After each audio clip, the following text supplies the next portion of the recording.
നിരായാസം ജീവിക്കാൻ ആഗ്രഹിക്കരുത്. 1 കൊരിന്ത്യർ ലേഖനം 15-ാം അധ്യായം 1 മുതൽ 19 വരെ. ചിന്തയ്ക്കായിട്ട് 10-ാം വാക്യം. എങ്കിലും ഞാനാകുന്നത് ദൈവകൃപയാലാകുന്നു, എന്നോടുള്ള അവൻ്റെ കൃപ വ്യർത്ഥമായതുമില്ല. അവരെല്ലാവരേക്കാളും ഞാൻ അത്യന്തം അധ്വാനിച്ചിരിക്കുന്നു, എന്നാൽ ഞാനല്ല, എന്നോട് കൂടെയുള്ള ദൈവകൃപയത്രേ. നിരായാസകരമായ ജീവിതത്തിനു വേണ്ടി നിങ്ങൾ പ്രാർത്ഥിക്കരുത്. നേരെമറിച്ച് കൂടുതൽ ശക്തിയുള്ളവരായി തീരാൻ പ്രാർത്ഥിക്കൂ. 19-ാം നൂറ്റാണ്ടിൽ ജീവിച്ചിരുന്ന ഫിലിപ്സ് ബ്രൂക്സ് എന്ന ബിഷപ്പ് പറഞ്ഞതാണിത്. ഇക്കാലത്ത് ഈ തത്വോപദേശം വളരെയധികം ശ്രദ്ധിക്കപ്പെടേണ്ടിയിരിക്കുന്നു.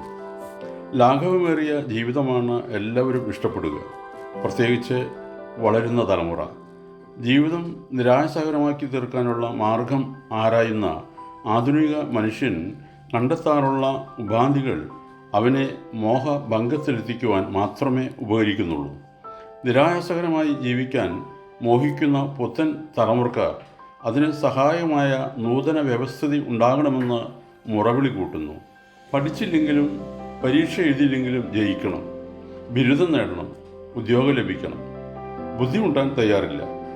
ഇങ്ങനെയുള്ള ഒരു പ്രവണത വളർന്നുകൊണ്ടിരിക്കുമ്പോൾ നിരായാസം ജീവിക്കാൻ ആരും ആഗ്രഹിക്കരുത് എന്ന് പറഞ്ഞാൽ അതിനേക്കാൾ പിന്തിരിപ്പനായ ഒരു ജീവിത തത്വശാസ്ത്രം വേറെ കാണുകയില്ല പുതിയ ചിന്താഗതിക്കാരുടെ നോട്ടത്തിൽ.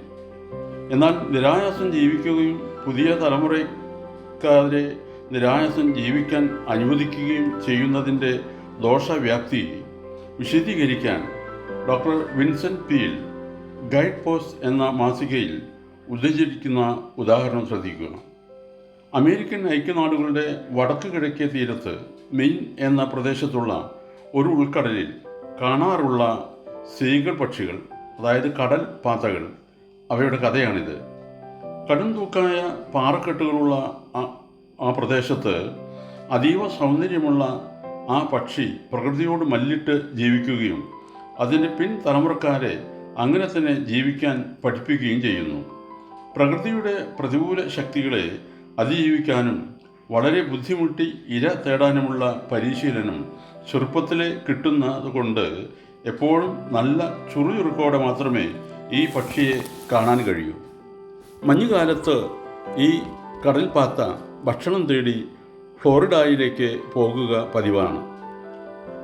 ഒരു മഞ്ഞുകാലത്ത് ഈ പക്ഷികൾ തെക്കോട്ട് പറന്നപ്പോൾ ഉഗ്രമായ കൊടുങ്കാറ്റുണ്ടായി. അതിൻ്റെ ഫലമായി അവയ്ക്ക് കൊൻസ് എന്ന ദ്വീപിലേക്ക് പോകേണ്ടി വന്നു. വടക്കു നിന്ന് വന്ന ആ പക്ഷികളെ അവിടുത്തെ പക്ഷികൾ സന്തോഷപൂർവ്വം സ്വാഗതം ചെയ്തു.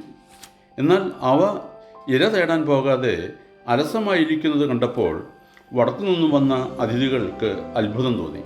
അല്പം കഴിഞ്ഞപ്പോൾ മീൻപിടുത്ത കപ്പലുകൾ അടുത്തു വരുന്നത് കണ്ടു. ഉടനെ ആ ദ്വീപിലെ കടൽപ്പാത്തകൾ അതിഥികളെ ക്ഷണിച്ചും കൊണ്ട് ആ കപ്പലുകളുടെ അടുത്തേക്ക് പറന്നു.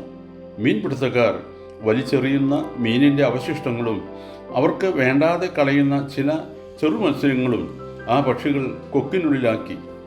നല്ല കുശാലായ ഭക്ഷണം, ഒരു ബുദ്ധിമുട്ടുമില്ല.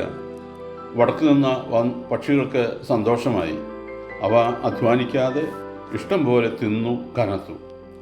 അവയുടെ കുഞ്ഞുങ്ങൾക്ക് നിരായാസം ഭക്ഷണം കിട്ടി വന്നതുകൊണ്ട് വെള്ളത്തിൽ മുങ്ങി മീനിനെ പിടിക്കേണ്ട ആവശ്യമില്ലായിരുന്നു.